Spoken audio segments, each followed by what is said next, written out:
When there's nothing left to burn, you listen to Toronto Mike. What up, Mike? Toronto. VK on the beat. Check. I'm in Toronto where you wanna get the city love. I'm from Toronto where you wanna get the city love. I'm in Toronto Mike, we wanna get the city love. My city love me back for my city love. Welcome to episode 1759 of Toronto Mic'd, proudly brought to you by the new and improved Toronto Mic'd Patreon account. Go to patreon.com/Toronto Mike to become a member today. By Great Lakes Brewery, a fiercely independent craft brewery who believes in supporting communities, good times, and brewing amazing beer. Order online for free local home delivery in the GTA. Palma Pasta.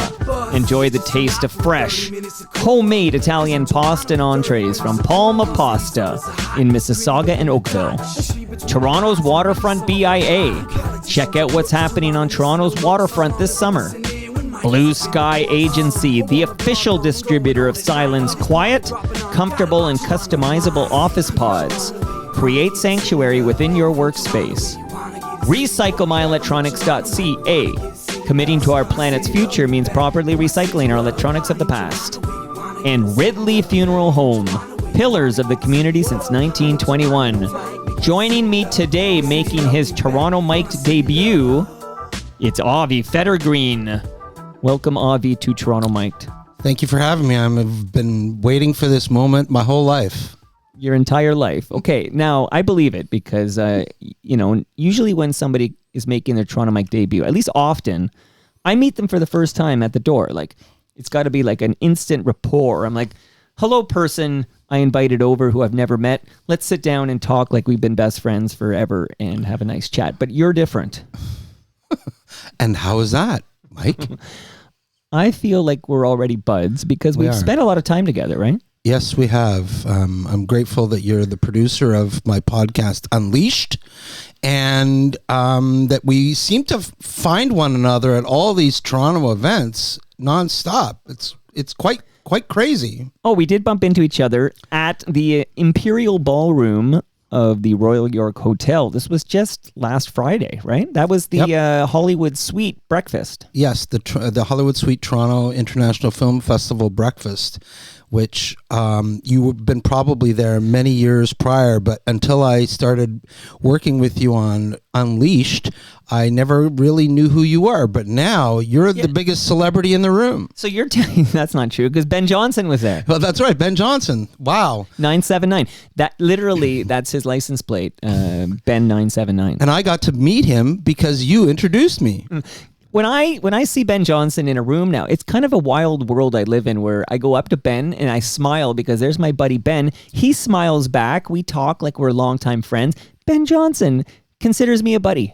Well, what was interesting is you actually had a starter's pistol and you shot it off in the room and he took off like a bat out of hell. So I produce Donovan Bailey's podcast.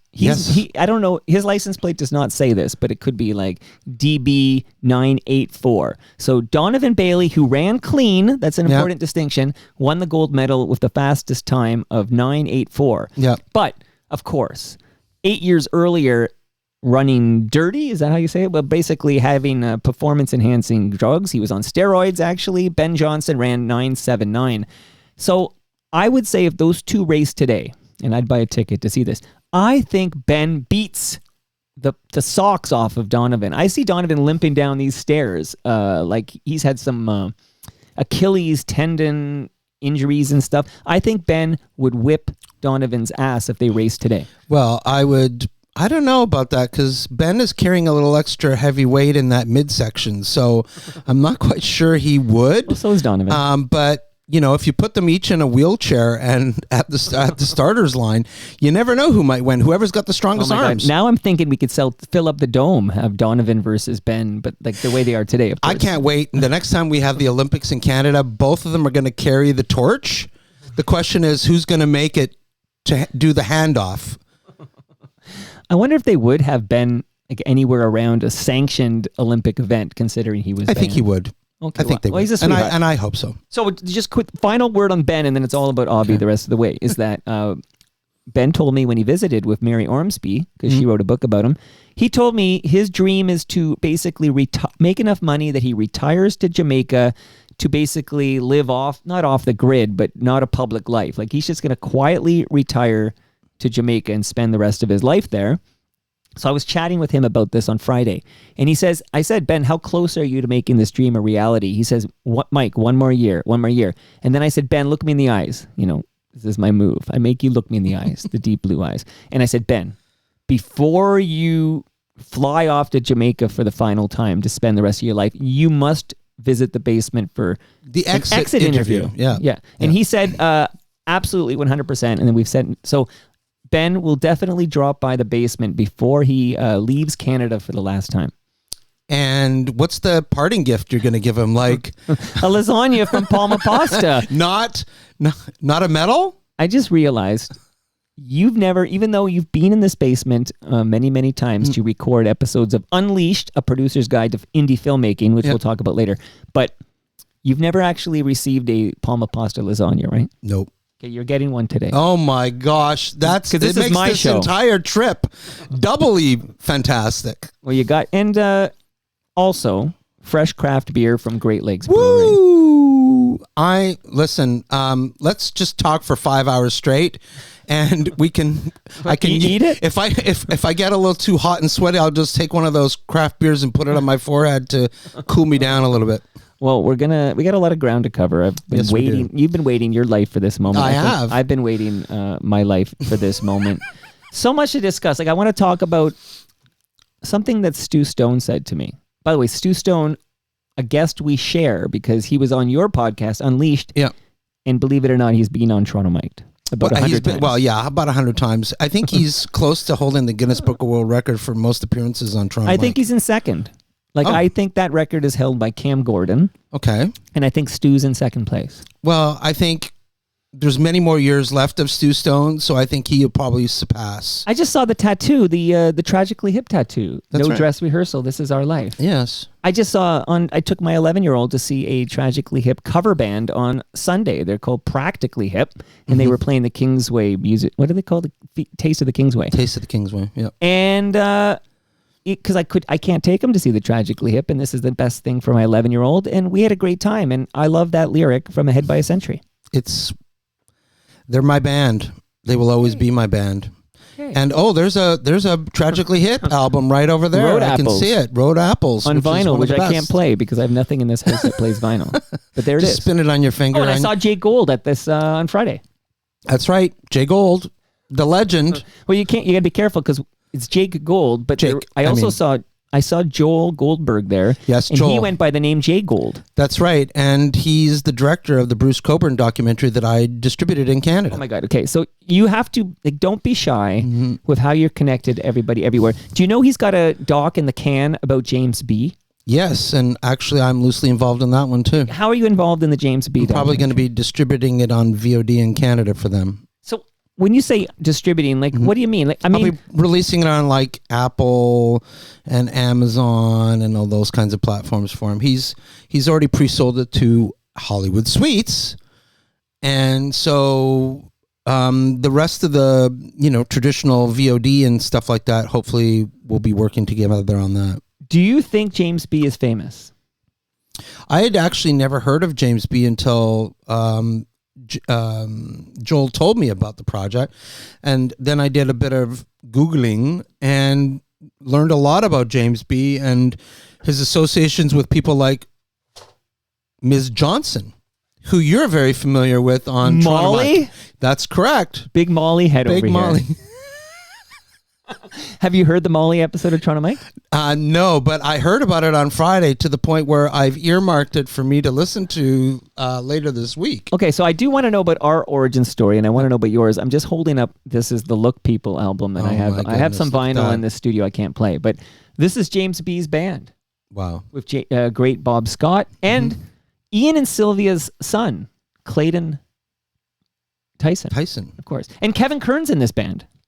Well, look at that. He's in Bare Naked Ladies now, and he's doing some work with the Rheostatics because I saw him when I got like a preview of the new Rheostatics Great Lakes. It's funny, everything ties together here. But Dave Bedini, yeah, absolutely. Yeah. It was at the Paradise, I think it was, but it was great. And we got so again. I want your maybe can we start by me finding out? I'm very selfish on Toronto Mike. Okay, this is not Unleashed, but how did you discover I exist? Like, how did we get connected? So my lawyer, Brenda Blake, is an active listener to Toronto Mike. It's actually probably one of her top podcasts that she listens to regularly. Why can't you just say it's her favorite? Because she never said that, and I don't want to step out of turn here. But I mentioned to her that I wanted to start up my podcast and that I was looking for somebody to produce it, and she says, "Well, I've got the person for you." So this Brenda Blake. Yeah. By the way, that Ben Johnson book, I'm getting a note on the live stream from Jeremy Hopkin. That Ben Johnson book that Mary Ormsby wrote with him is nominated for a Heritage Toronto Award. Wow. So it's a great book. Well, he might be able to leave in 6 months instead of a year now if that book takes off. Well, and he was at the Hollywood Suite event because they're making some kind of a series. Limited series, yes. But is it done like comedically? Like, is it a series? I got the idea like maybe it was more of a comedic spin on everything. I don't know if you have any details. Maybe it's like a mockumentary kind of thing. Maybe. Like Spinal Tap? Well, there's nothing even similar to Spinal Tap. Well, I'm except for the next Spinal Tap, which is soon to be released. How come that didn't make it to TIFF? I thought we would get like the new Spinal Tap at TIFF. Don't get me started with TIFF. Well, okay, I may go up. The vein on the right side of my forehead might snap. You know what? Have you been talking to Alan Zweig lately? I feel like he's been going off on TIFF. Listen, I can never get enough of Alan Zweig. I love Alan, and Alan's a great filmmaker. And one of the funniest docs I've ever seen is his When Jews Were Funny. Yep, I've seen that one. Yeah, I like. Speaking, it's funny we were talking about all the vinyl I have in my studio that I can't play. On TVO, I caught vinyl. This is many moons ago. Yep. And I'm like, I like the way this guy does his shit. And I had it like a mental note. If I ever start a podcast, which I didn't know what a podcast was back then, but if I ever start a podcast, see if Alan Zweig will visit the basement. Listen, he's an amazing guy and has a massive vinyl collection. Has done some amazing documentaries that's premiered at Hot Docs and TIFF and many other festivals. Legendary documentarian. Absolutely, but his latest film was rejected by TIFF. So puts him in good company, right? Listen, my film was rejected at TIFF last year. So is that home free? Correct. Okay, so we're going to do a whole home. I'm going to close with the home free segment. Awesome. I want to let the listenership know that I have seen Home Free.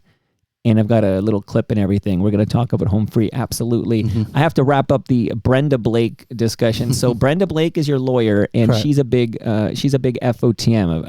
Loves correct. the podcast. Why have I never seen Brenda Blake at a TMLX event?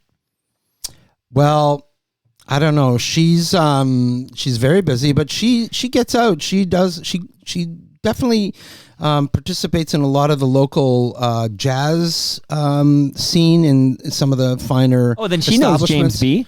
She probably knows James B. from Jazz FM. Yeah, she might very well, and she's been my lawyer since 2005, so 20 years. Okay, I'm dedicating this episode to Brenda Blake, a listener who connected me to Avi because Avi, I instantly liked you, and I love you. I love your podcast, Unleashed: A Producer's Guide to Indie Filmmaking. It's like you're delivering the Canadian film industry real talk, and I mean, just hooked to my veins. I think it's fantastic. Thank you. And you're not afraid to I don't know what the term would be, burn some bridges or slay some sacred cows. I believe in transparency, and I think there's a lot of people out there that think that the film business is all glam and, those kinds of things, when the reality is there's more tears than laughs in the industry.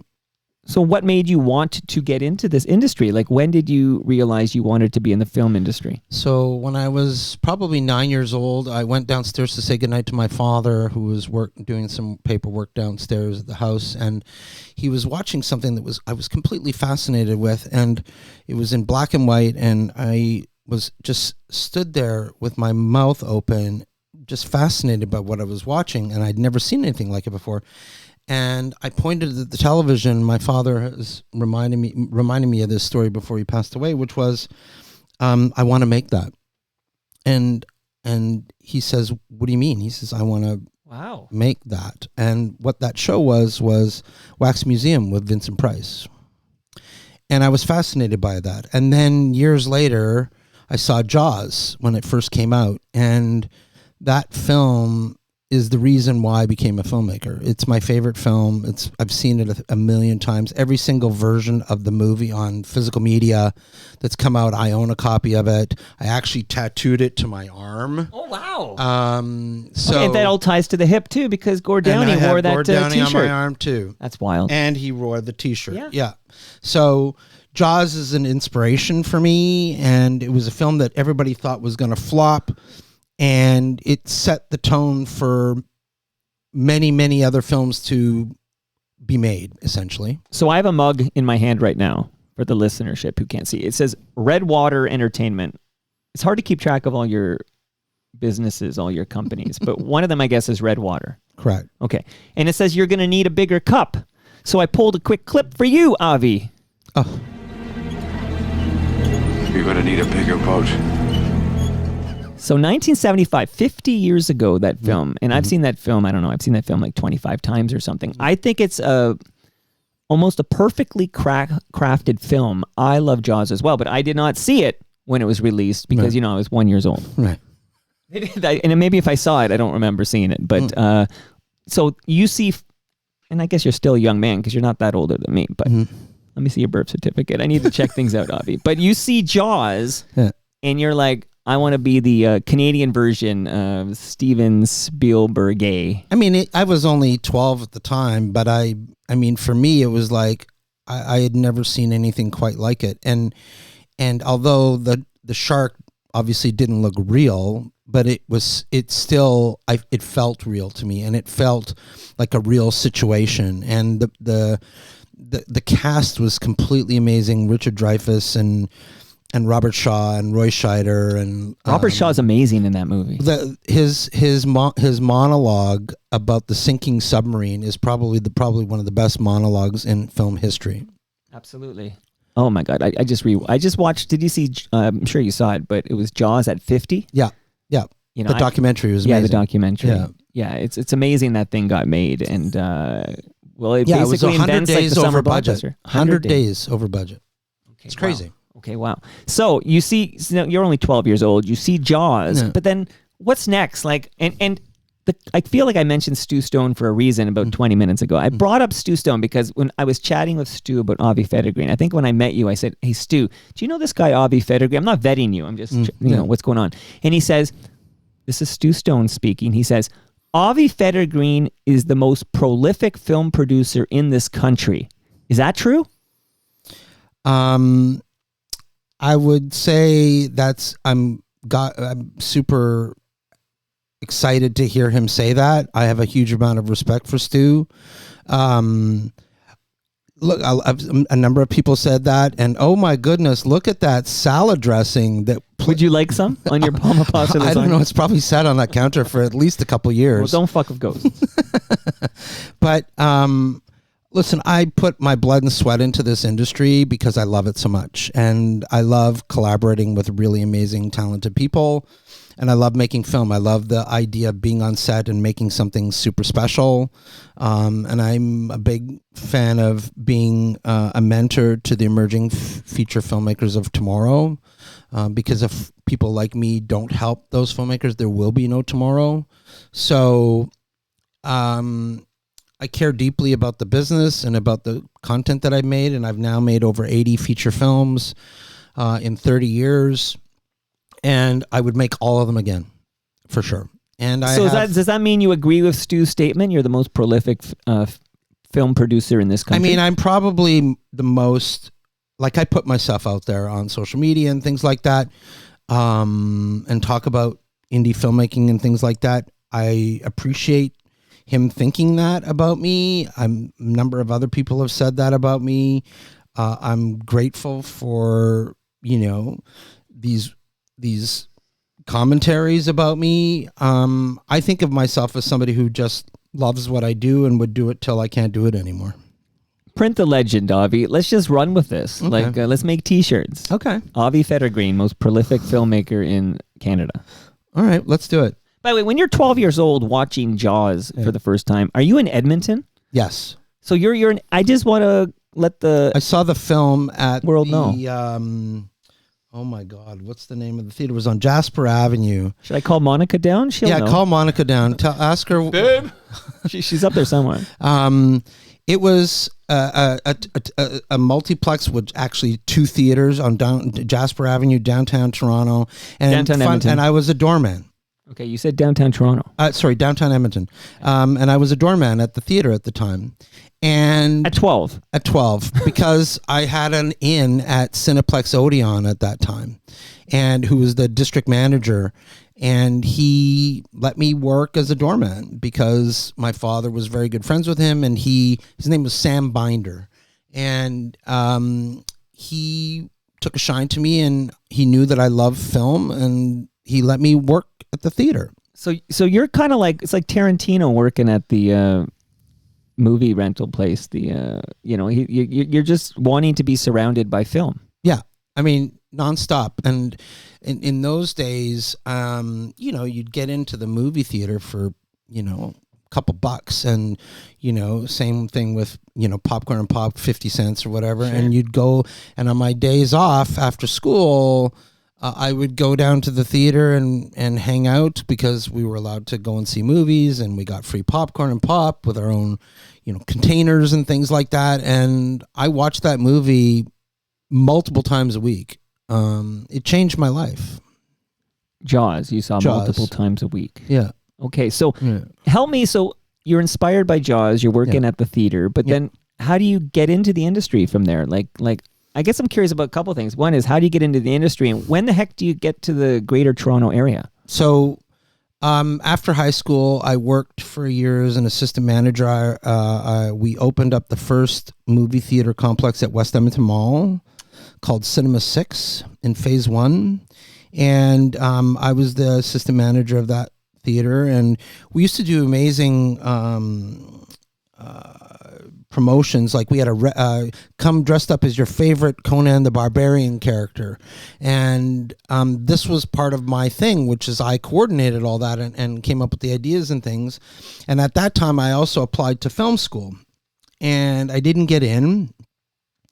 So I chose my second path, which was computers. At the time was the rage of the future. So I went to DeVry Institute Oh, of I remember the Technology ads well, DeVry. in Calgary, and then I went to Phoenix, Arizona, and got my degree.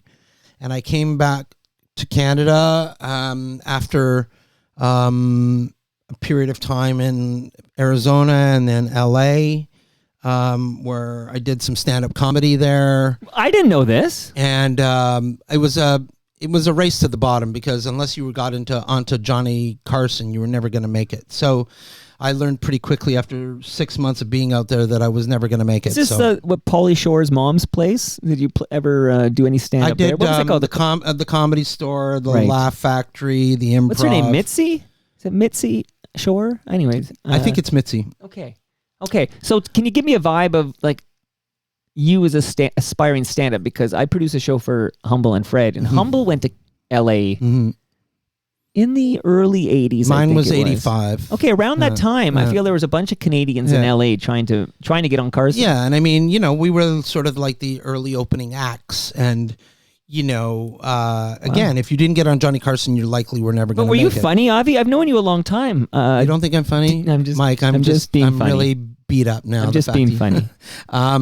My comedy wasn't telling jokes. My comedy was almost like Russell Peters or Joan Rivers or Don Rickles kind of thing, where you would talk to people and it would create humor by doing that. Like roasting them? Sometimes. And in those days, today, some of the things that I would say would be inappropriate today. But in those days, it wasn't. And it was, people laughed or they would heckle you. And so you got a bit of both. Right. But the issue is that you could never make a living at it. like you really struggled. And I was living in a 4-room place with 3 starving actors, and the room was costing me $75 a week, and I was basically living off of peanut butter and jelly sandwiches and mac and cheese. I'll just say both those meals sound delicious to me. Well, they were delicious at the time, but even eating them 7 days a week was not necessarily a fun thing. Yeah, you can't afford veggies. So when I realized that I was never going to make it, I packed my car and drove back to Canada, and I started working for a computer firm in Edmonton, which then led me to move to Toronto, where a friend of mine was living. He was in his last year of film school at Ryerson, now called Metro. TMU. Yeah. The other TMU. The other TMU. Not the Toronto Mike Universe. Exactly. And so I worked for this company for 6 to 7 years, but my friend had graduated film school and he was working as a location manager at the time. And I called him up and I said, I'm really not happy with what I'm doing in the computer industry. I want to get into film. This is something I've wanted my whole life.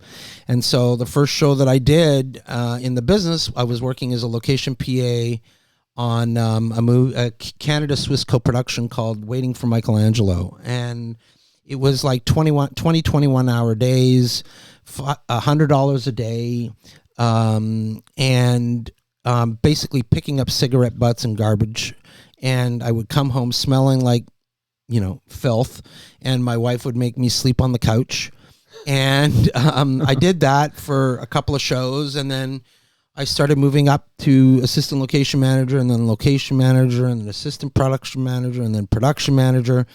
And then I started producing short films, probably around, I don't know, somewhere in the late 90s into early 2000s. And then I co-produced my first feature in 2007 called 1 Week with Joshua Jackson. Okay, pause for a moment, because Gord Downey's in that movie. That's right, Gord Downey's in the movie, and that's where I met Gord Downey. And when he was in one day, and we were shooting at one of these motels on the lakeshore, and he showed up just before lunch, and we invited him to lunch. He didn't want to go, so he stayed at the motel and had brought his guitar with him just to screw around while we were on lunch. And I basically decided not to go to lunch, and I hung out with him and asked him a bunch of questions, and he asked me a bunch of questions, and we sort of hit it off, and we stayed in contact, had many in-person conversations after that. I was already a hip fan before I met him, and after getting to know him as well as I could, I became like completely enamored with the man, his passion for music and telling truth in music and to affect people, which is the kind of movies that I make, right? I saw 1 Week in theaters. Like, I was a big fan of St. Ralph. Yeah, Mike McGowan, who directed St. Ralph, that was his first feature. His second feature was 1 Week. I was such a big fan of St. Ralph that I went on a personal mission, like a spiritual journey, because there was no soundtrack to St. Ralph. And of course, Gord Downey sings Hallelujah in this movie. And it's just, what a wonderful performance. And you can hear a hitch in his voice because there's a race around the bay and blah, blah, blah. What a wonderful little film, actually. But I went on a personal journey. I was just a lowly blogger. Okay, obviously no podcast to be found. And I befriended a chap named Andrew Lockington. The composer who works a lot with the creator of Yellowstone and King of Kingston and things like that. So I hope I'm not telling tales out of school, but I got the story as to why they never released this soundtrack. The soundtrack includes a short version and a long version of Hallelujah performed by Gord Downey. And I have in my hand, I'm not even supposed to have this, Avi. I can't believe I might have to delete this before I release it. But this is an unreleased soundtrack to St. Ralph. You can touch it there, Avi. Oh my you can God, look but at there, that. that's it. That was thank you to Andrew Lockington. Andrew's awesome. I'm a big fan of Andrew's, and he was early. It was the infancy of Andrew in the film industry with St. Ralph, and then eventually, stayed in Canada, did a bunch of films, and then moved to the States and is now like a Taylor Sheridan composer, essentially, with a lot of his projects. Well, I'm glad to hear this, that him sending me that soundtrack didn't result in him getting on any blacklists or anything. That's good to hear. But you might, if there's a knock at the back door here, make sure I would put a camera out there to make sure it's not the RCMP who's looking for you. Oh my God. Okay. But now, of course, so that's how I kind of got introduced to the filmmaker, Mike McGowan or Mike McGowan. Mike McGowan. Yeah. And of course, 1 Week, I want to talk about 1 Week for a moment, because not only is it like a rare acting performance from Gord Downey, but also I'm going to shout out a couple more people. One composed the theme song, not for you, but the theme song to your excellent podcast, Unleashed, is performed by Joel Plaskett. Yeah, who was also in the movie. Who's also in the movie. Yeah, $1 Million was the song. And I hear it might be changing soon. Yeah, we have the song for the podcast will be changing as of October to a song by my second favorite Canadian band, Sloan. You know what? You and I have a lot in common. We should hang out more. Okay, I love Sloan too. But there's another name I'm going to drop on you. I've yet to get Joel Plaskett. I didn't get Gord Downey on the podcast either. A couple of great regrets here. And not too late for Joel, of course. But a woman who did come by and I had a wonderful chat with is M. Greiner. Oh, yeah, who's actually a very dear friend of mine. And actually, M appeared on 1 Week because we had reached out to a bunch of singer-songwriters to play that part in 1 week, and we just were hitting a brick wall, and we had already started filming and had started driving across Canada to shoot the movie. And Mike and I had a meeting at the end of the day one day and said, look, we got to figure out who we're going to have, because we need that person to be in Vancouver on a certain day to play this part with Josh. And I suggested M. Greiner. And I reached out to M that same day, and she was in LA recording a record. And I said, M, I'm making this movie. I think you'd be perfect for it. It would shoot in Vancouver on this day. We would pay for your flight to Vancouver and back. It's 1 day of filming. It's with Josh Jackson. Here's the rundown of the story.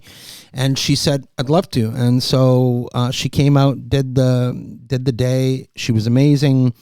I'm still a huge fan of M's, and we still stay in contact, not as much as I'd like, but I'm a big fan of M's, and she did an amazing job in the film. We'll take a number. We're all big M heads here, okay? Awesome.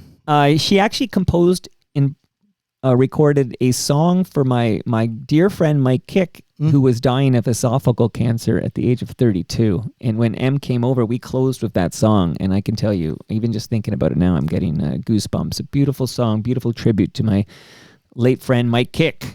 And M was gracious enough to let us use a song of hers in the movie Blackwing Bird, which is one of my favorite M. Greiner songs, to be honest. Okay, so here you are. This is like 2008 for those following along at home. 2007 we shot it. It played TIFF 2008. And probably the most amazing filming experience, driving across our great country, shooting at the world's biggest at every place we stopped, filming in Drumheller, Alberta, and Medicine Hat. We went to Tofino. That was the end of our across the Canada trip, and then came back to Toronto and shot in Ontario for another couple weeks. And the soundtrack is sort of, I would consider, one of the best Canadian soundtracks ever. I mean, we had Winter Sleep, we had Melissa McClelland and Luc Doucette, we had M, we had just an array of amazing artists that really, that soundtrack could stand on its own. Like, it really could. Well, at least it got released. No, we never released the sound. Oh. It was the early days of, That's a Mike McGowan move. Don't release iTunes, the and we created a playlist for the film. Okay, well, digitize, man. That's what I say. Yeah. So I have some questions about these various, firms that you kind of start up. So one is IndieCan Entertainment. Yeah. So I guess I'm curious about, like, there's IndieCan Entertainment, but there's also Federgreen Entertainment, which I got a little audio clip for you on that one. But there's also, I mean, all over the place, there's Redwater Entertainment. Like, can you maybe do a little 101 on all these different so IndieCan Entertainment is my distribution company, film distribution company that I started in 2011 out of pure frustration about the landscape of distribution of film in Canada, especially and specifically more towards indie film than, bigger budget Canadian film. And it started with a film that I had made with my dear friend Sean Cisterna called Moonpoint, that we made for literally less than $100,000. And we couldn't get a distributor to take the film. And so out of pure frustration, I just said to Sean, screw it, I'm going to start my own distribution company, not knowing what that meant. And it was the first film that I released in February 2012. And we were very successful with the release of the film. We played in 11 cities. We opened at the Yonge and Dundas Cinema in February of 2012. Opening weekend, we had the fourth best box office in the theater, even including beating Tintin and Warhorse. Wow. And from that great theater run, I was able to sell the film to TMN at the time, which is now Crave. We sold it to Air Canada, and we sold it internationally. And that was the sort of start of my distribution company. And since then, I've opened up Redwater Entertainment, which is geared towards genre films like horror, action, sci-fi, that kind of thing. I opened up Pride Pictures, which is geared towards LGBTQ films. I have my own record label called IndieCan Records, which I started around 2015, which basically is a label aimed at emerging singer-songwriters. Through all that, then I started my podcast, Unleashed, which obviously the fabulous Toronto Mike is the producer of. And so, I've dedicated a lot of my time to helping audiences see indie cinema. I'm going to play a little tiny piece of audio for you.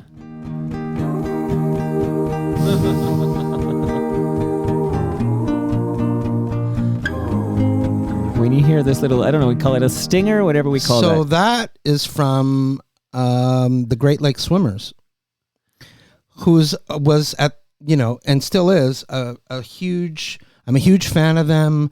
Miranda Mulholland, who's in the band, the violin player, I became friends with. I think that their music transcended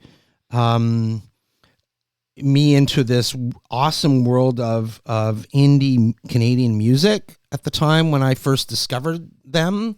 And I was grateful. I approached them and their manager at the time that I was starting this, I really wanted to have an animated logo and I wanted some music behind it. And this is Federgreen Entertainment. Correct, which is my production company. And you're Federgreen.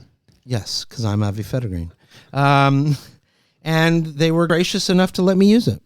I love the synergy between your love of music and film and how they collide. Another film, I actually promoted this on Toronto Mike. I had on Jay Semko from the Northern Pikes promoting Things I Do for Money. Correct. Which is one of my favorite Northern Pike songs. Yeah.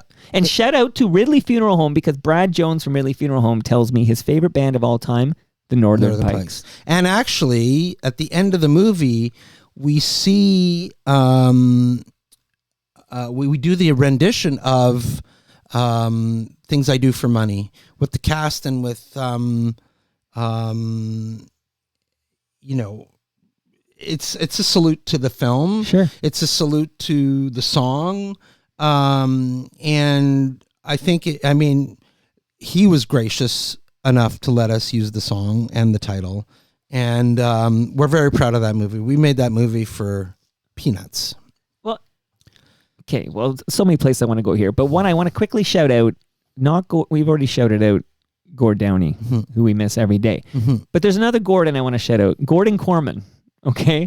Who I believe went to. I get this from Stu Stone and Cam Gordon. They like to tell me famous people who went to Thornley Collegiate. Okay. I think Gordon Corman's on that list. Okay, but I read them like crazy. These Gordon Corman books growing up, like Bruno and Boots, for example. But you produced Bruno and Boots. I line producer. Produced. I can't tell the difference between a line producer, Bruno and Boots. We did a couple of Bruno and Boots movies for Family Channel.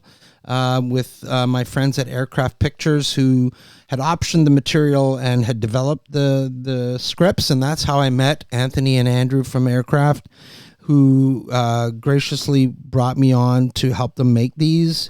And from there, we went on and made Holly Hobby, which was a kids series that we also did for Family Channel and for Hulu and things like that. And I've done probably 6 or 7 projects with the guys at Aircraft. I think you are the most prolific film producer in this country, because I'm looking at just a list of films. It's not even in a complete list, but it is lengthy, and it's there's so many films, like so many things to touch upon. But I do want to spend some serious time with Home Free. Okay. But before we get to Home Free, when did you think about directing? Like, so we're talking about producer, and I personally, maybe you can explain it very quickly, but some things you're a line producer, then you're an associate producer, you're an executive producer. There's a lot of executive producer credits on here. So when did you say, hey, I want to direct? So my friend Justin McConnell, who directed Life Changer, and he's directed Clapboard Jungle and Skull World and a bunch of other films. We became friends at Fan Expo probably, I don't know, 13 years ago. Okay. And we hit it off. We were at this function and we had never met. We sat down, we got along really well, and we started talking about, projects and things like that. And we eventually, Justin wrote Life Changer, and then he brought it to me, and I loved it, and I said, let's make this. And so we went down the road of trying to finance it, which we eventually did, and we made the film. And from that, I need to go backtrack. Remind me of why I'm telling this story again. Okay, I think we're building towards Red Balloon, maybe. So basically, yes. So basically, we were traveling around the festival circuit. So we were traveling all over the world. We went to Fright Fest in London. We were everywhere. And then we got into the Busan International Film Festival. So we were there. Our film was screened there. It was amazing. Like over 1,000 people would come to a screening of the film and ask for our autographs. Like they would literally corner us after the screening and want us to sign things and things like that.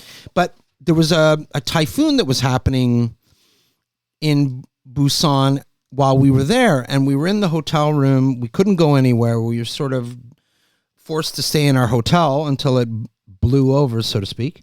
And we got to talking about our one career regret, and mine was that I had never directed anything. And so on the way back to Toronto, I decided that, you know what, I want to direct a short. And so when I got back, I made a post on Facebook. Instagram wasn't around then, saying I was looking for a short film that I wanted to direct.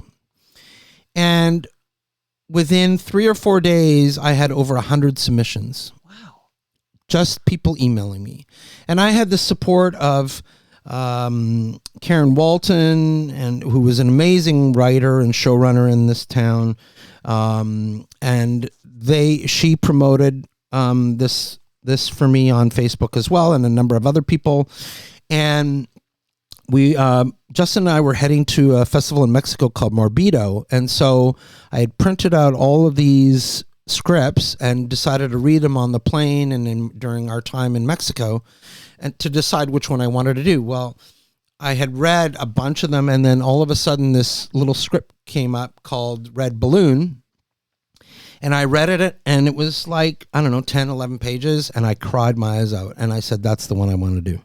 And there was no question I wanted to do it. And I'm super proud of that film. I think it, unfortunately, it got finished right when COVID hit. And so the festival run that it had was much more limited than it probably could have been. But it also established me with some festivals that I've become friends with today, and Home Free's event has played at these festivals as well. But it sort of put the fire in my belly that after having that experience and learning a lot about directing, that things that I didn't realize as being a producer, and actually making that short made me a better producer, because I was sitting in a different seat. Right. And from that, I made the decision that I wanted to make Home Free, which was my first feature film. Okay, so we're going to dive deep into Home Free, a film I've seen, and I teared up watching Home Free, and I couldn't, how do I say this without sounding like a jerk? I couldn't believe you made that movie. It was so good. I appreciate that. I can't believe I made that movie either. In fact, but it was because of the help of so many people, for sure. So we're going to thank a couple of the partners, and then we're going to talk about Home Free. But I do have in my hand Kleenex that I received at the, see, I'm more of a wipe it on your hand kind of guy, right? Or my shirt or whatever. But I'm not fancy that I need a thing of Kleenex. But it's a Home Free Kleenex that was handed out to everybody who saw the screening I saw, because so many people in the theater need tissue because they're crying. So we're going to dive into Home Free. This is all just a teaser here. I know I already shouted out Ridley Funeral Home. I want you to know, though, there's a great podcast from Brad Jones called Life's Undertaking, and we're recording a new episode Friday. But also, Avi, I know this is the real reason you're here. Here's a measuring tape for you, courtesy of Ridley Funeral Home. No, thank you. I appreciate that. And does that mean I have to measure my own casket? Yeah, myself. Let us know your measurements, okay, and good. we won't need to get that casket ready for another 50 years. Do they do Jewish people there? Of course. Oh, I actually just had a guest. Lorne Honickman. So Lorne Honickman was here last week, I think Friday, and I asked him because I had somebody over who told me they can't have a funeral at Ridley Funeral Home because they have to go to Benjamin's. Correct. So can we have your funeral at Ridley Funeral Home? Or does it have to be unfortunately, I Benjamin's? have to go to Benjamin's. Benjamin's holds the honor of burying all of us Jews. But there's another one, right? Steele's or something? Yeah, I mean, but Benjamin's is... That's the go-to. That's the go-to place. For those of the sure. Jewish faith. That's correct. Yeah. Okay. Also, that's They where just Howard don't know Berger... that I want to be lit on fire and had ashes created for me, which is very much against the Jewish faith. Okay, well, I want things... But I want my tattoos taken off, which they do. And they can wait. What do you mean? Like they take your skin off? Yeah, correct. And then they treat it in such a way, and they put it in frames.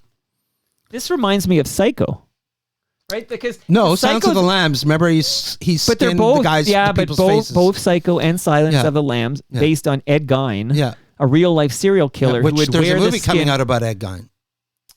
It's called Monster, the Ed Gein story. So we won't get too graphic here, but he would wear the skin of his victims. Correct.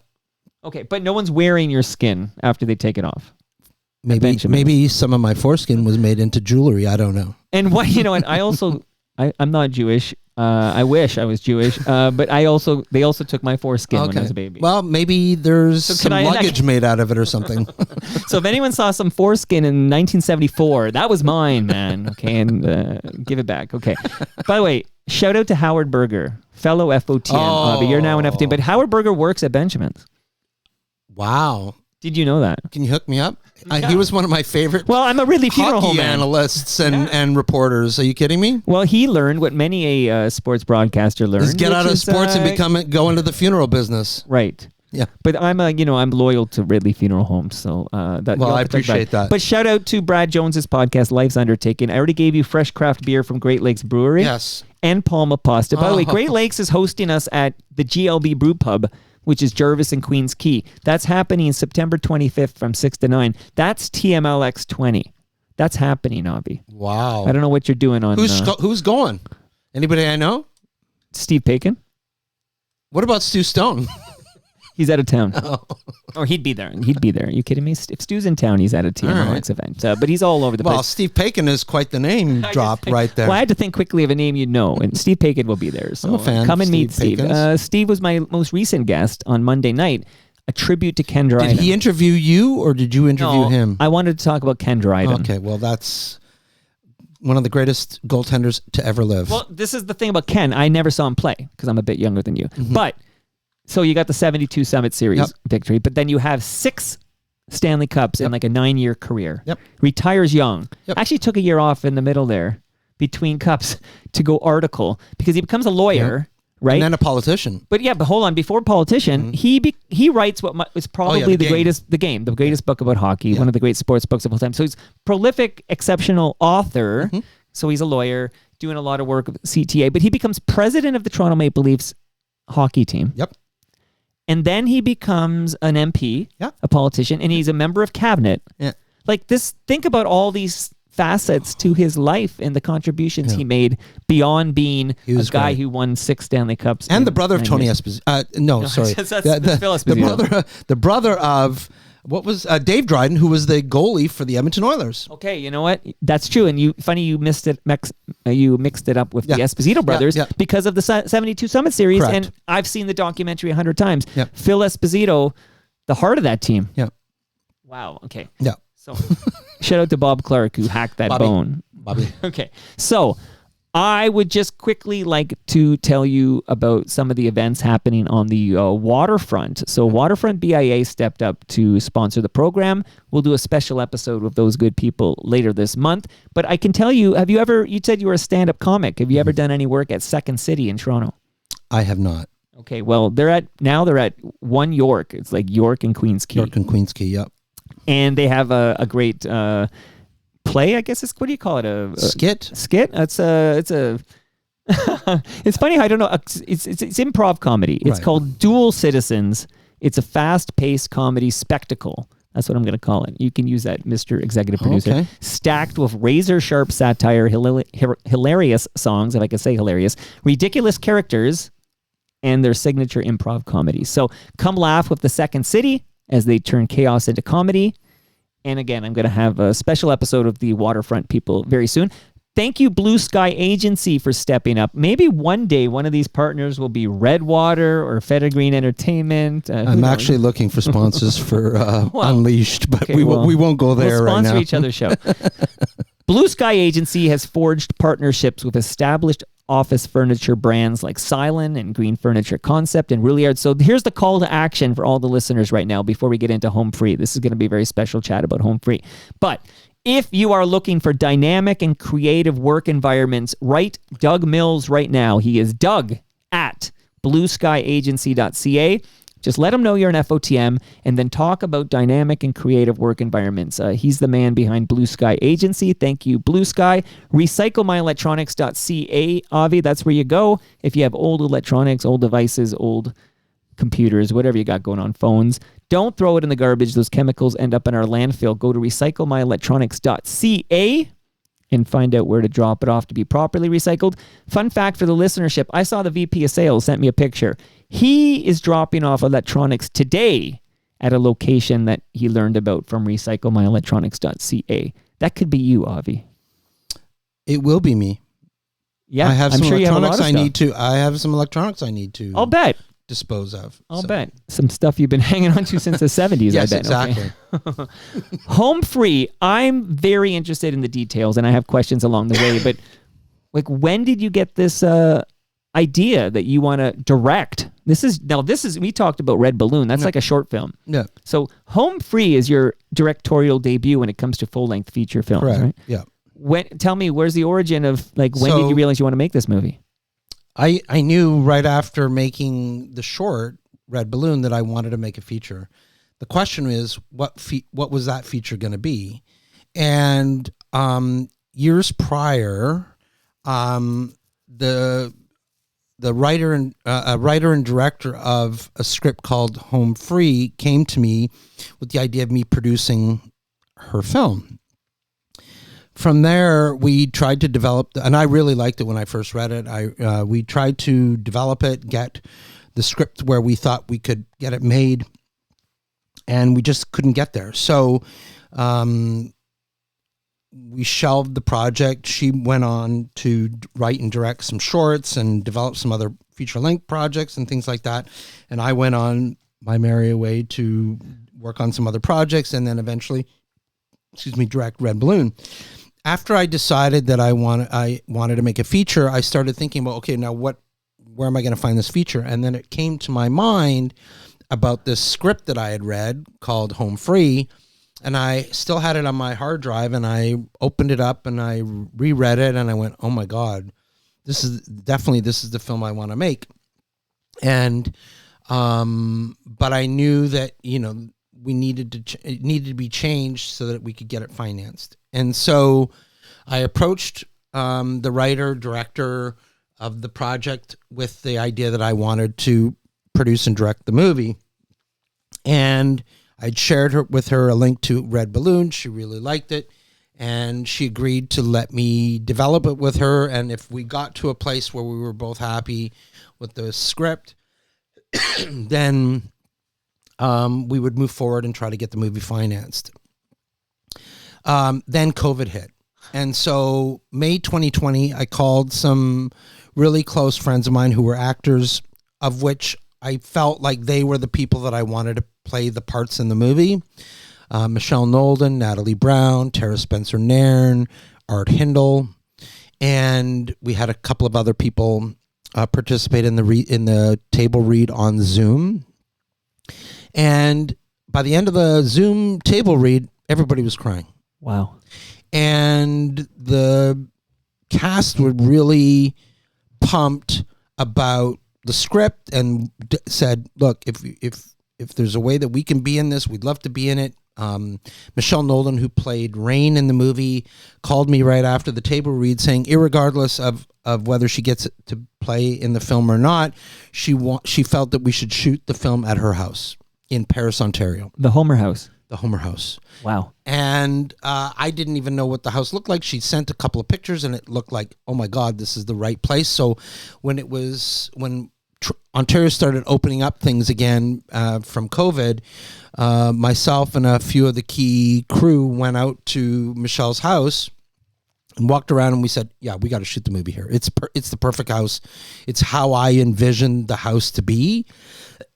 It was an 1800s house. It was perfect. And it reminded me of the house in a movie called August of Saanche County, which is a movie that I use as a reference in what I wanted Home Free to be. And so then the next element is to try to get the movie financed. And we went to the funders 2 years in a row. We didn't get the movie funded. And so, okay, now what? Well, after I got rejected the second time by Telephone Canada, I closed my computer, took a bottle of pills and a bottle of bourbon, and I went outside on my back porch, and I was destined, or I envisioned me killing myself. Wait, Avi, hold on here. Just pause for a moment here. So you couldn't secure financing. Mm-hmm. The traditional funding models fell through, Yep. to put it politely. Yeah. And because this is your dream project and you're so committed to it, you decided time for me to make my exit? Yeah, I mean, I felt like I had done everything there was to do in the industry, and that the one thing that I hadn't done was to direct a feature that I was completely passionate about. It was my sort of dream project. And to be told that I don't get to make it because the funders weren't going to give me the money was devastating to me. It was like, I wasn't seeing past that. No.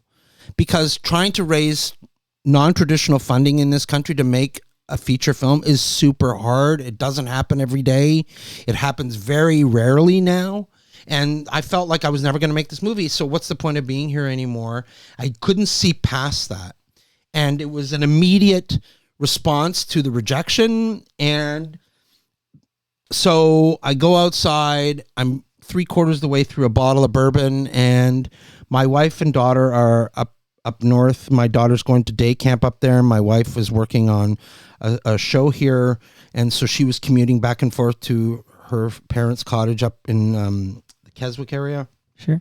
And so she called me to say goodnight, and I was talking like a crazy person, like, I don't want to be here anymore. They turned me down. There's no point anymore. I've done everything else that I can do. They're not letting me make the movie. I'm done. And she basically kept me talking, and eventually I literally blacked out. Well, you took some bottle of pills. No, I didn't you get had to it- the pills yet. I had them on the ready. I had them on the ready. Okay. And I was at that point where, okay, so now I'm 3/4 of the way through a bottle of bourbon. Right. It's time. Like I was so numb to it all that I was just, had she not called, that might have been my next. Like, were you basically building up some liquid courage so that you could It wasn't that I was end it building all? up courage, because I had tried suicide many years prior, probably 10, 12 years prior. So I wasn't scared about it or anything. And I was just at the point where, if I'm going to do this, I want to do it where I really don't feel it happening. You know what I mean? Oh my goodness! But your wife kept you on the line. She kept me on the line until I literally passed out, and I woke up the next morning to a phone call from my father-in-law who said, I want you to come over and we need to talk. And so I cleaned myself up, went to his place, and he said, I heard what happened, that Telefilm turned you down and that you can't raise the money to make the movie. And he said, I want to give you the money to make the movie, no strings attached. Go make the movie. Whether I see my investment back or not is irrelevant. You need to make this movie. And I'm here today because of my wife and my father-in-law, and the movie exists because of them. So your father-in-law, am I allowed to name him? Let's just say Okay, you don't my have father-in-law. to. Your father-in-law. That's fine. Yeah. That's fine. Yeah, He's basically going to self-finance Home Free correct. because of his belief in you Yes, and your vision for this film. This Correct. your dream film. yeah, And this saves your life. correct. So I'm going to say the obvious, which is I'm glad you didn't take those pills. Okay? Yeah. You wouldn't be on Toronto Mike right now. Could you imagine? You never would have become Listen, an FOTM. this is my life. This tops my. I don't think I could top this now. And I hope you've been talking to people about this. You're Yeah, I mean, what I do is, and you know, you were at the screening at the Canadian Film Fest, and I talk about this in all of my Q&As, because probably 20 or 25% of the audience sitting in that theater are fighting mental challenges, and that many of them are too scared to talk about it, to come out with the fact that they have mental challenges, and they're not dealing with it, they're not seeing a therapist, they're not on medication. And I feel, and what I have realized is, the more I talk about it, the more people go, wow, he had the guts to talk about it and to deal with it. Maybe I should. removing the stigma, right? Correct. Which I think is really important. Listen, my philosophy with making movie is that if you can save one person's life by the movie that you've made, then you've done your job. And I feel like I've done my job in multiple ways with Home Free, but especially with regards to the stigma of mental health. Such a final solution to a temporary problem. But you don't, when you're in that mindset, you're not thinking rationally. No, like you're that's the not. thing. You can't apply your rational I thought. was so angry and so devastated by their decision, especially after they had asked me to come in a second year in a row, which left me with this idea that they liked the project so much that they just didn't have room for it, that the second time around would make it to fruition, and it didn't happen. And so, but why do you think it didn't happen? Like looking back now that you've made this film. I mean, I have my own thoughts about it, which I can't really say, because if I do, then I will be ostracized, expelled from ever working in the industry again. But you're going to do that with Unleashed anyways, right? Like, I am, but I mean, the thing about Unleashed is that I pull some punches for sure, but I don't name names, right? Or I try not to. Okay, so before we get back to Home Free, this is like me telling the listenership that, yes, I'm biased because I produce this show, but Avi brings the goods with Unleashed. Like, this is I can't believe this exists. Unleashed, a producer's guide to indie filmmaking, go to wherever you get your podcast and subscribe. I mean, even if you want to, if you're an FOTM, you can start with the Stu Stone episode and then rediscover the rest. But it's incredible the inside info you give on what I believe, having listened to Unleashed, is a fucked up industry. Yeah. Like, it's broken. It's completely broken. And there's no funding for a movie like Home Free, which thankfully, because of your father-in-law, was made and completed. I've seen it. This is a real thing. So maybe walk through. You've got a place to film it. Thank you to Michelle Nolden. You've got a place to film the film. And you got like Art Hindle. Yeah. I sat across he was on the far right of his row and I was the next one over seeing this film live. I'm like, that's Art Hindle. Like, get me Art Hindle on Toronto Mike. No problem. No problem. I'll make it happen. I want to talk to Art Hindle. I'll make it happen. I'll do an introduction. Happy to. He's a legend. Yeah, he's a legend. In everything. He's in everything. But I will say this, because one of the women I had met, because she came over for another show I produced, please remind me, the woman from Corner Gas, Nairn. Tara Spencer Nairn. Yes. Yeah. She's excellent in this, but everybody in this cast is excellent. I think it's the best ensemble cast in a indie feature in this country ever. And I'm not saying that because I made the film, but I've seen so many indie Canadian films, and I've never seen such a great ensemble performance. Okay, so we're now in September 2025. I have to remind myself. Yeah. So when did you complete the film? We completed it January 31st, 2024. Okay, so about 18 months ago or so, right? Mm-hmm. So what's next for a film? You have this film now, which is a good film, well acted, well written, well directed by some guy named Avi Federgreen. Yeah. It's a good film. I watched it, I cried, I loved it. And not just because I love you, okay? I want to remove. I disclosed my bias already, okay? Come on, I'm not Steve Paikin over here, okay? I got feelings, okay? Well, he's so he is. I love this guy like a brother. He's going to be at this event on September 25. But he's so up the middle in that I'll talk to the guy on this side and the guy on this side, which is fine. I'll talk to everybody too, but I will talk to everybody having a belief system. Right. So if I talk to, so it I will still be me as I talk to people on both sides. Where he's so up the middle, I find a TVO being up the middle like that, it works for you. You can moderate debates and because we don't know what side you're on. Right. But in the podcasting world where Steve Paikin now lives, it's just different. It hits a bit differently not to have opinions on anything. I agree. I totally agree with you. But I love him. But I love him. Yeah, but we disclose our love. We disclose multiple things on this program. One is our mutual love for Steve Paikin. Yeah. Does Steve Paikin have to go to Benjamin's? Yes. So everybody who is a proud Jewish person. Listen, I'm sure Steve Paikin's relatives have gone to Benjamin's. Maybe they're buried on top of one another. I don't know the infrastructure there, but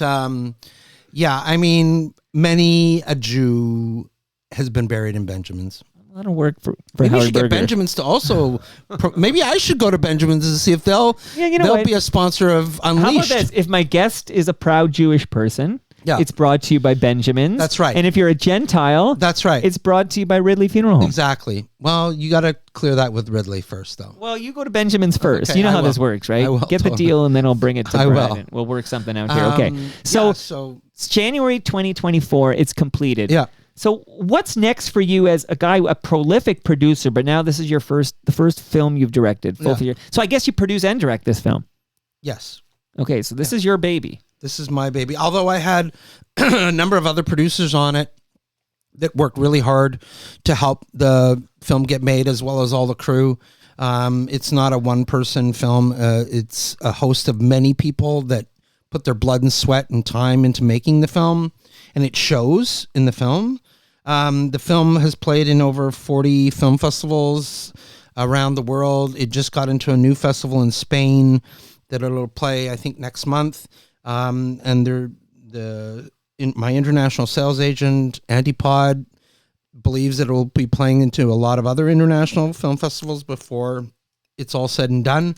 But I'm going to be theatrically releasing the film in Canada end of October, early November.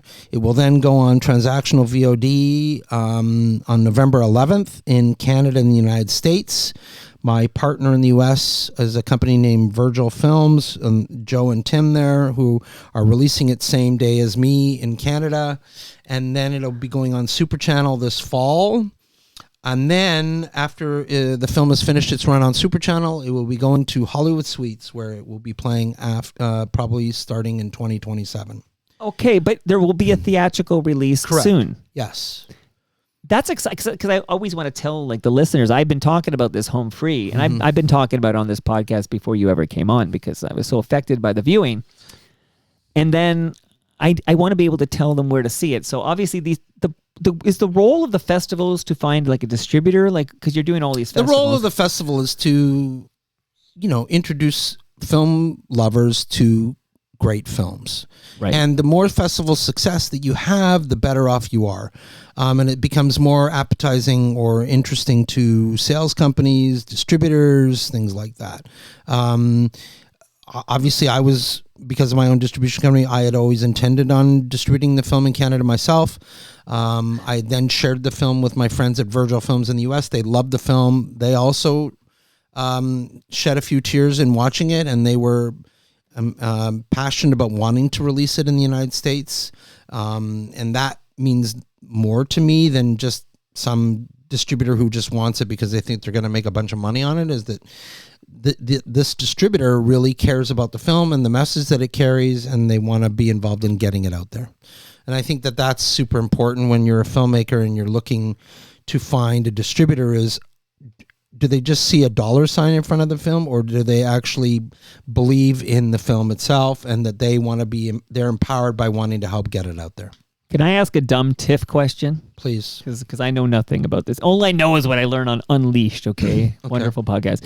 But, let's say, I was thinking of what, I read something Zweig wrote about his he was disappointed his most recent film was rejected by TIFF. Mm-hmm. And I have memories of seeing a documentary at Roy Thompson Hall called 299 Queen Street West, right, which I remember Sean Menard came over and said he was disappointed it was rejected by TIFF. So he said, fuck it, I'll rent Roy Thompson Hall during TIFF and do it myself, which is a ballsy move. And he did that. Right. He did that because I was there as well. But does somebody at TIFF watch Home Free, then make the decision that this doesn't fit or we're not going to platform they would this? come on either early on in the process because they believe in the film, they read the script, they like the casting, they like the filmmaker and so on. Or they see the film after it's completed and they go, yeah, this is a film that we think we can be successful with, and that they would take it on then. It depends on the stage. But how important is star power? I mean, so you have a great cast of Canadian But they're not actors. known outside of Canada, really. Right. That's where I'm going. It's like Art Hindle. Most distributors or sales agent want named cast. So like TIFF would, if you had, I'll make it up. Let's say Ryan Reynolds was in your movie. Right. Now TIFF is interested. I'm just curious, like how important star power is for these. One never knows what goes into the minds of the programmers when they're looking at all the films that they look at and whether they want to select the film for their festival or they don't. And maybe there's a theme in each year's festival that determines the kind of films that they're looking at programming. I was completely gutted when I found out that the film didn't get accepted to TIFF, but super happy that it got into Cinefest Sudbury and Calgary International and Halliburton and Forest City and many other Heartland in the U.S. and Indianapolis and a host of other places, Gasparilla in Tampa and Dunedin Film Festival in Florida. Those festivals welcomed me with open arms. They welcomed the film. The screenings were amazing. Yeah, I was going to ask what the reception is like. Many of them full houses with people that, stayed for half an hour or more for the Q&A. I remember one of my fondest screenings was in Halliburton, and the theater was packed. There was probably 230 people plus there. And every single one of them, when the film was over and after we had done about a half an hour Q&A, I had stood at the entrance of the auditorium, and every single person lined up to either shake my hand, kiss me on the cheek, or give me a hug. That You're a very doesn't happen huggable every guy. day. You're That huggable doesn't man. very happen every day. And the film touched them in many different ways. And that's the point of why I'm a filmmaker, is to affect people by the storytelling. So just to review here, there will be a theatrical release. So you said, did you say November? End of October, End early of October, November. early November. Okay, so you can see it in a theater. Yep. And then it's going to be on Super Channel. Transactional VOD like Apple, Oh, so you basically... cable VOD Okay. as well. And then it'll go on Super Channel sometime soon after November 11th. And then at some point, it'll be on Hollywood Suite. Hollywood Suites, 18 months after November 2025. Okay, so congratulations on the fact that you hit it out of the... You're like Spielberg, although that wasn't his directorial debut, Jaws, but it might as well have been. No, but I mean, You made that truck TV movie. You use that as a launching pad to what are you going to do next, right? Like, you're only as good as your previous film. So you have to use that as a way of helping create new projects and develop them Sure. and then finance them and so on and so So are you going to direct again? I'm attached to a bunch of things that hopefully will happen as I'll be a producer and a director on. There are some projects that I'm involved in that I'm working with friends like Joshua Demers or Reese Evanescen of their projects that I'm producing that we're trying to get financed now. My friend Gaurav Seth, we have a project that we're going to be moving forward with Hollywood Suites on called Hit and Run that we're hoping to shoot next year. So, there's always projects in the pipeline. It's just whether or not you can get them financed or not. Will you ever work with Stu Stone and Adam Rodness from 757 I Films? can't get on my knees any more times to them to let me be involved in some way, shape, or form with any of their projects. I think they're great. They are passionate. They are Noah's not an option type of filmmakers like me. And they're just awesome, and I have nothing but positive things to say about them, and I would love to work with them. Okay, so again, congrats on Home Free. Thank I you. loved it very much. Thank you. I think Stu's exactly right. You're a prolific filmmaker, a long list of things. I'm sure there's a lot more coming up. You've got a lot of different businesses. We've talked about IndieCan, and we talked about Federgreen Entertainment. Mm-hmm. You have a fine podcast people can subscribe to right now called Unleashed. Mm-hmm. So if We've done 7 episodes right now, and our next episode is happening next week. And, again, I have to warn you, Mike, you can't get all, fanboyish on our next she guest. shoots, she scores. You remember this? Do you remember that? Yes, I do. She shoots, she scores. I can't remember. Should we tell the people? Who the Yeah, next- tease this guest. You have a big guest. We have a big guest and a very good friend of mine, the wonderful, incomparable Megan Follows. Is that how you say the first name? That's how I say it. But does she say it like that? I think never it's asked Megan. her. I think it's Megan. Megan. She's amazing. She's a director. Was Anna Green Gables. Of course. She's been in tons and tons of shows. Megan follows. And she is a delight. And I'm looking forward to having her on Unleashed. Well, listen, if I poach that guest from you, take it with love. No, do it, but don't poke her too much. Megan, she shoots, she scores. It was a CBC movie, right. And I guess I was like about 10 years old. I'm not quite sure if there's a context to to that statement. But I remember, was it the guy from Murdoch Mysteries in that? Is that him? I don't think so. What's that? Who's the Murdoch Mysteries guy? Don't make me Google I don't this. watch that show. You don't watch it, but I'm surprised you haven't had I had this chat with Joel Greenberg the other day. I was recording his podcast, and every guest he has on had a guest role on. How come Murdoch I've never been Mysteries. invited on Joel Greenberg's show? Well, you got to work in theater. It's not his show is about theater in this country. Well, I'm trying to make a theater project right now. Well, okay, I'll talk to Joel because he'll do a 4th season for sure here. Why am I blanking on Yannick Besson? Yannick Besson. I'm going to Google it now, but I think Yannick Besson, I think it was him and Megan Follows in that movie. She scores. She shoots, she scores. Oh my goodness, do you think I'm going to... Here, I know. Listen, you want a vamp? Well, Sounds like a porno movie. Yeah, well, that's... well, maybe it is. See, you can't even find it on Google. No, but I saw it on CBC. I think you saw it in one of your dreams. Did you see it? You know what I'm Wet talking dreams. about? I did see it. And I know Megan was in it, but I don't know if She starred in Yannick it. was in it. I know. I want to get this right. Okay, can you just bear with me here? I got a long theme song. That's what Rob Proust did for me. I love this episode, and you'll be on again. But I wish you so much continued success here. Thank you. Filmography, television. Hold on here. I'm now looking at the Megan Follows. Okay, hold on here. I can't believe this. Did I dream it? Maybe am I wrong? I think you're wrong. It's possible because it's not showing up on the wiki page. I just did a Command F on the word shoot. Well, you'll have to ask her when she comes in to do. But it's embarrassing to me. I probably You better be mistaken her. well researched before she gets on the podcast next week. It's not my show. You got to do the research. Yeah, but I always open it up for you to ask questions and stuff. And All right, I'll do my homework. I must do your homework. I could have sworn. So it's funny. I remember seeing this is when I was 10 years old. I saw a CBC movie. I thought it was Megan Follows. I thought it was called She Shoots, She Scores. Maybe it wasn't called that. And I thought maybe the guy was No, it wouldn't have Yannick. been Yannick. It wouldn't have He's been too Yannick. young? I don't think it's the kind of project that he would have done. He's above that. I wonder if it was. He was above that as a teenager? I wonder if it was. What's his name from Keanu Reeves? Passchendaele. Oh, Paul Gross. Paul Gross, maybe. I didn't like Passchendaele. You and many other people. I wasted. I'm not going to state whether I liked it or I didn't like it. You got to plead the fifth. Okay, but everybody out there in listening audience, what do you think I thought of the film? Let us know, Mike Let at us know. TorontoMike.com.